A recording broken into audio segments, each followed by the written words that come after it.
खेसारी जी हमारे छोटे भाई हैं और बहुत अच्छे कलाकार हैं। वो भी राजनीति में आए तो हम लोगों ने भी उनका स्वागत किया।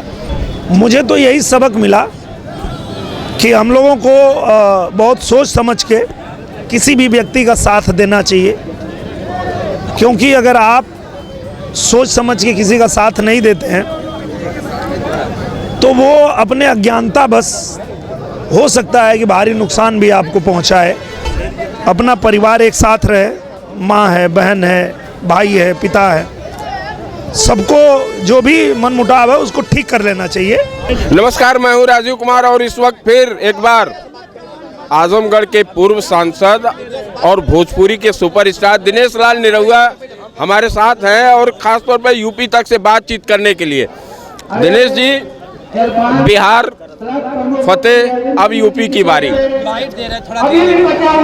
अभी तो हम लोग एकता यात्रा में हैं और एकता यात्रा चल रही है और ये किसी तरह की भी राजनीतिक यात्रा नहीं है। ये पूरी तरह से एक सामाजिक यात्रा है जो हमारे देश को एकता और अखंडता को कायम रखने के लिए, हमारे युवाओं को इसके विषय में जानने के लिए और इससे जुड़ने के लिए ये यात्रा है। तो ये कोई राजनीतिक यात्रा नहीं है। आज की यात्रा तो जो है बिहार की यात्रा जो रही, हम उस पर बात करना चाह रहे हैं। अब वो तो बड़ी सफल रही और मैं बिहार की जनता को दिल से आभार व्यक्त करता हूँ कि बिहार की जनता ने जो बिहार ने रफ्तार पकड़ा है, विकास की रफ्तार पकड़ा है, उसको रुकने नहीं दिया और फिर से वहाँ एनडीए को प्रचंड बहुमत दिया है। इसके लिए मैं दिल से आभार व्यक्त करता हूँ बिहार की जनता को।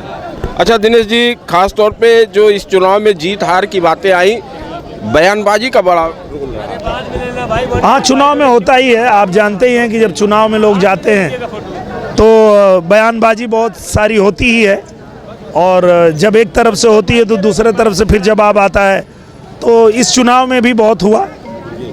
खास तौर पे निशाने पे मामला रहा खेसारी लाल यादव जी का। जी, खेसारी जी हमारे छोटे भाई हैं और बहुत अच्छे कलाकार हैं। वो भी राजनीति में आए तो हम लोगों ने भी उनका स्वागत किया, अभिनंदन किया।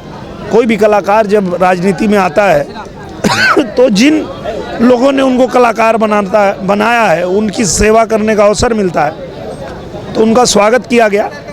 पर उन्होंने बार बार राम मंदिर को निशाना बनाया, बार बार राम मंदिर पे टिप्पणी किया, जो हमें अच्छा नहीं लगा और हमने उस बात पे उनको जवाब दिया कि आप हर बात पे कर लीजिए बात, आप टिप्पणी हम पे कर लीजिए, हमारी पार्टी पे कर लीजिए, हमारे प्रत्याशी पे कर लीजिए, पर राम मंदिर को अगर आप कहेंगे कि राम मंदिर की जगह हॉस्पिटल बनना चाहिए था तो ये हम बर्दाश्त नहीं करेंगे। इसलिए उनको जवाब देना पड़ा।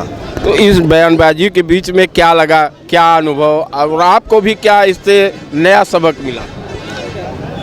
मुझे तो यही सबक मिला कि हम लोगों को बहुत सोच समझ के किसी भी व्यक्ति का साथ देना चाहिए, क्योंकि अगर आप सोच समझ के किसी का साथ नहीं देते हैं तो वो अपने अज्ञानता बस हो सकता है कि भारी नुकसान भी आपको पहुंचाए, जो हम लोगों को देखने के लिए भी मिला।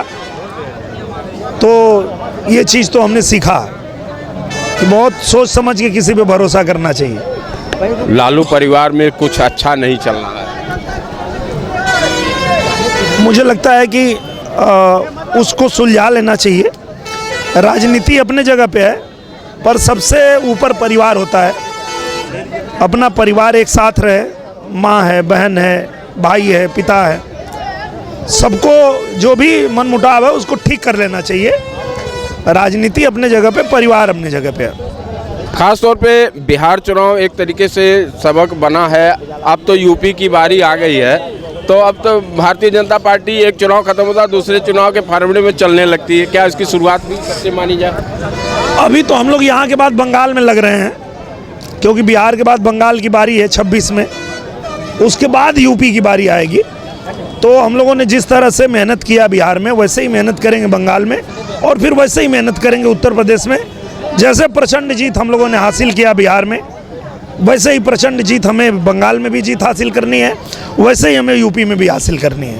बंगाल से भी तो आपका पुराना रिश्ता है, क्या तासीर है, क्या वहाँ के टेस्ट है, उसको भी तो आप पकड़े हैं।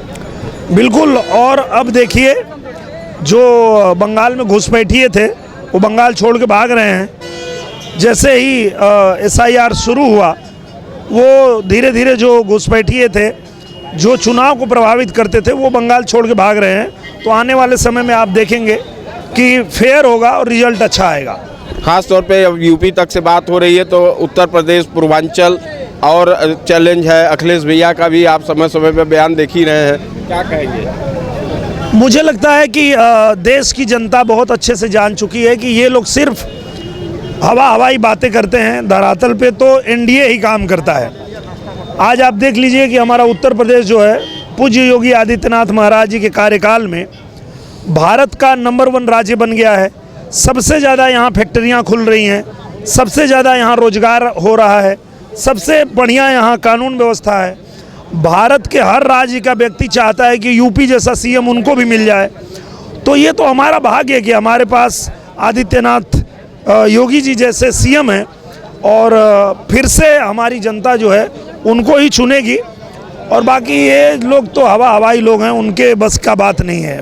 अच्छा, जिस तरीके से मैं बिहार चुनाव फिर एक बार आ रहा हूँ कि जिस तरीके से स्थितियाँ थी, जिस तरीके से आडंबर था, क्या लगता था कि इस तरीके की जीत होगी? हाँ, जीत तो होनी ही थी, क्योंकि जो बिहार के लोग थे उनसे हम लोग लगातार बात कर रहे थे। माताएं, बहनें, चाची जो भी मिलते थे यही बात करते थे, भैया यहाँ जंगल राज फिर ना चाहिए। एक समय वो रहे जब 6 बजे अपने बेटी बहन के घर में खींच लेवे के पड़े कि कौन उठा ले जाई, ऐसा जंगल राज रहे। और जब से NDA के सरकार आइल बा, तब से वहाँ सुशासन बा, बढ़िया कानून व्यवस्था बा, लोग सुरक्षित बा, माता बहन सुरक्षित बा, घर घर में सुविधा मिलत बा। बिजली पहले सुन ले रहो बा कि जब लौके न खम्भा पर बिजली का तार तो जनिया बिहार आ गई। अब वो बिहार में घर घर में बिजली आ गई, ये NDA के देन बा। वहाँ का सड़क बढ़िया बन गई, वहाँ अब रोजगार लगता। तो पता तो रहे कि जनता भी चाहत बा कि फिर से NDA सरकार बने, और बन गई। चलिए, बात हो रही यूपी तक से, और गाना ना हो, चाहे बंगाल चुनाव हो, चाहे यूपी का आने वाला चुनाव हो, तो दिनेश जी का तो गाना है ना। बिल्कुल। देखिए, आपने कहा कि जैसे बिहार में बच्चे ने एकदम से अपना जोश दिखाया, उत्साह दिखाया, और वहाँ NDA की सरकार बनाई। आज मैं यूपी में भी वही देख रहा हूँ।